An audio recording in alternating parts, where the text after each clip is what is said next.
যুক্তরাজ্যে স্থায়ীভাবে বসবাস করতে 10,000-এর বেশি বাংলাদেশির আবেদন খারিজ, দেশে ফেরত পাঠানোর সিদ্ধান্ত ব্রিটিশ সরকারের।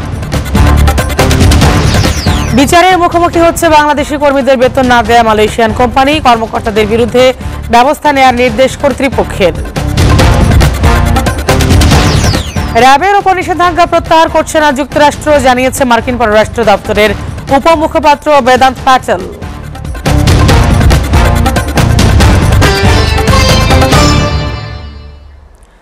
যুক্তরাজ্যে স্থায়ীভাবে বসবাস করার জন্য 10,000-এর বেশি বাংলাদেশির আবেদন খারিজ করে দিয়ে তাদের ফেরত পাঠানোর সিদ্ধান্ত নিয়েছে দেশটির কর্তৃপক্ষ। যুক্তরাজ্য ও বাংলাদেশ ফাস্ট ট্র্যাক রিটার্ন চুক্তিতে সম্মত হওয়ার পর এই সিদ্ধান্ত নেওয়া হয়।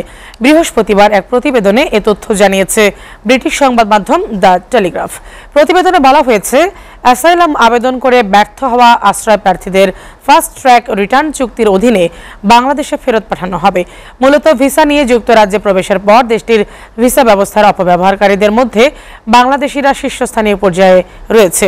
দ্য টেলিগ্রাফ বলছে, গত বছর প্রায় 11,000 বাংলাদেশি ভিসা নিয়ে ব্রিটেনে প্রবেশ করেছেন শুধুমাত্র স্থায়ীভাবে দেশটিতে থাকার প্রয়াসে। আর দেশটিতে প্রবেশের পর আশ্রয়ের আবেদন জমা দিয়েছেন তারা। সংবাদ মাধ্যমটি বলছে, অভিবাসীরা গত বছরের মার্চ থেকে আন্তর্জাতিক শিক্ষার্থী, কর্মী বা ভিজিটর ভিসায় ব্রিটেনে এসে রাজনৈতিক আশ্রয় দাবি করেছেন। মূলত ব্রিটেনে প্রবেশের পেছনে দরজা হিসাবে কাজে লাগানোর প্রয়াসে এসব ভিসা ব্যবহার করেছেন তারা। তবে দেশটিতে বাংলাদেশিদের প্রাথমিক আশ্রয় আবেদনের মাত্র 5%ই সফল হয়েছে। অর্থাৎ 10,000-এর বেশি বাংলাদেশিকে যুক্তরাজ্য থেকে ফেরত পাঠানো হবে। বিচারের মুখোমুখি হতে যাচ্ছে বাংলাদেশি কর্মীদের বেতন না দেয়া মালয়েশিয়ান কোম্পানি। 733 বাংলাদেশি কর্মীকে শোষণ ও চাকরিচ্যুত করার পর ক্ষতিপূরণ দিতে ব্যর্থ হওয়া এবং শ্রম আইন লঙ্ঘন করার দায়ে দেশটির ডেপুটি পাবলিক প্রসিকিউটর ওই সকল কোম্পানির কর্মকর্তাদের বিরুদ্ধে ব্যবস্থা নেয়ার নির্দেশ দিয়েছেন। দোষী প্রমাণিত হলে প্রতিটি অপরাধের জন্য 50,000 রিঙ্গিত জরিমানা সহ ক্ষতিগ্রস্ত শ্রমিকদের বকেয়া পরিশোধের বাধ্যবাধকতা থাকতে পারে বলে জানিয়েছে মালয়েশিয়ার মানব সম্পদ মন্ত্রণালয়। জোহর শ্রম বিভাগ বর্তমানে চাকরির আইন 1955 এর ধারা 69(4) অধীনে আদালতে আদেশ বাস্তবায়ন করছে। এদিকে শ্রমিকদের অভিযোগের পর মালিকপক্ষের বিরুদ্ধে 10টি অভিযোগ ফাইল খোলা হয়েছে এবং এর মধ্যে 6টির ক্ষেত্রে পরবর্তী পদক্ষেপ নেওয়া হয়েছে। বাকি 4টির জন্য মামলা দায়ের করার অনুমতি দেওয়া হয়েছে। যদিও এরই মধ্যে কোম্পানির অভিবাসী শ্রমিক নিয়োগের কোটা বাতিল করা হয়েছে এবং নিয়োগদাতা নতুন অভিবাসী শ্রমিক নিয়োগ থেকে কালো তালিকাভুক্ত হয়েছেন। 733 জন অভিবাসীর মধ্যে 692 জনকে বিশেষ নিয়োগ প্রক্রিয়ার মাধ্যমে পুনর্নিযুক্ত করা হয়েছে। গত 5 ফেব্রুয়ারি জোহর শ্রম বিভাগের জেটিকে কর্মকর্তারা, নিয়োগকর্তা ও কর্মচারীদের উপস্থিতিতে শ্রম আদালত 733 জন বাংলাদেশি শ্রমিকের নিয়োগকর্তাকে 1,35,557 টাকা বকেয়া মজুরি পরিশোধের নির্দেশ দিয়েছিল। মন্ত্রণালয় জানিয়েছে, কাজ না দেয়া শ্রমিকদের মজুরি পরিশোধের দায়িত্ব নিয়োগদাতাদের, যা মানব সম্পদ মন্ত্রী স্টিভেন সিম পুনর্ব্যক্ত করেছেন। স্টিভেন সিম বলেন, এই সফল প্রক্রিয়া একটি নজির স্থাপন করেছে যা ভবিষ্যতে শ্রম সম্পর্কিত মামলাগুলোর জন্য একটি রেফারেন্স হিসেবে কাজ করবে।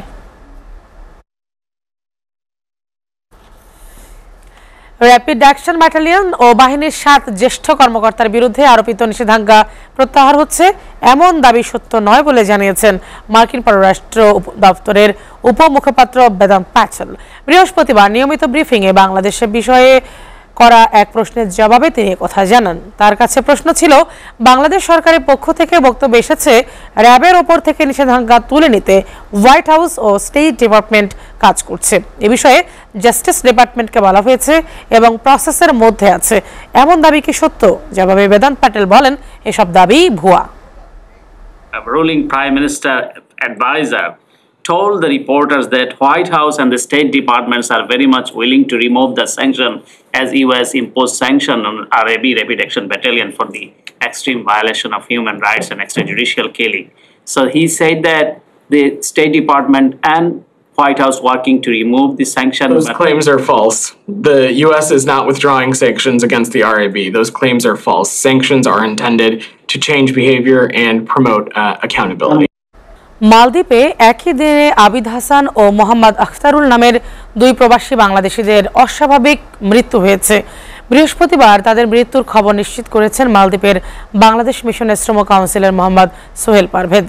জানা গেছে, এদিন দায়িত্বে থাকা অবস্থায় মালদ্বীপের হুলহুমাল শহরে কবরস্থানের পাশে পার্ক করা একটি ভ্যানের ভেতরে আবিদ হাসানকে অচেতন অবস্থায় পাওয়া যায়। এরপর স্থানীয় লোকজন বিষয়টি পুলিশকে জানায়। পুলিশ এসে তাকে দ্রুত নিকটস্থ হাসপাতালে নিয়ে যায়।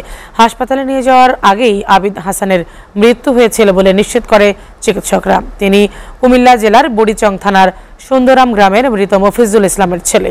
অন্যদিকে একই দিনে দেশটির আলিফুশি আইল্যান্ডে কর্মরত অবস্থায় স্ট্রোক করে মারা যান ৩৬ বছর বয়সী মোহাম্মদ আখতারুল। তিনি মেহেরপুর জেলার গাংনী উপজেলার দেবীপুর গ্রামের মোহাম্মদ অফিস উদ্দিনের ছেলে।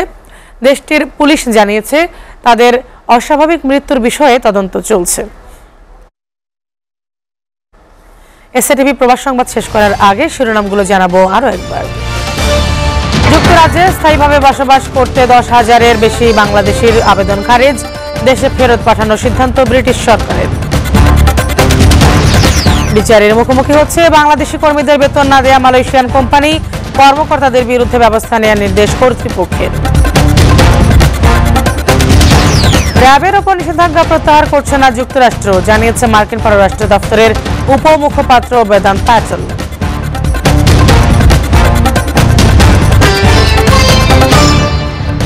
এই ছিল এসএটিভি প্রবাস সংবাদ। এসএটিভি সবশেষ সংবাদ জানতে ভিজিট করুন www.sctv.tv। এতক্ষণ সাথে থাকার জন্য ধন্যবাদ সবাইকে।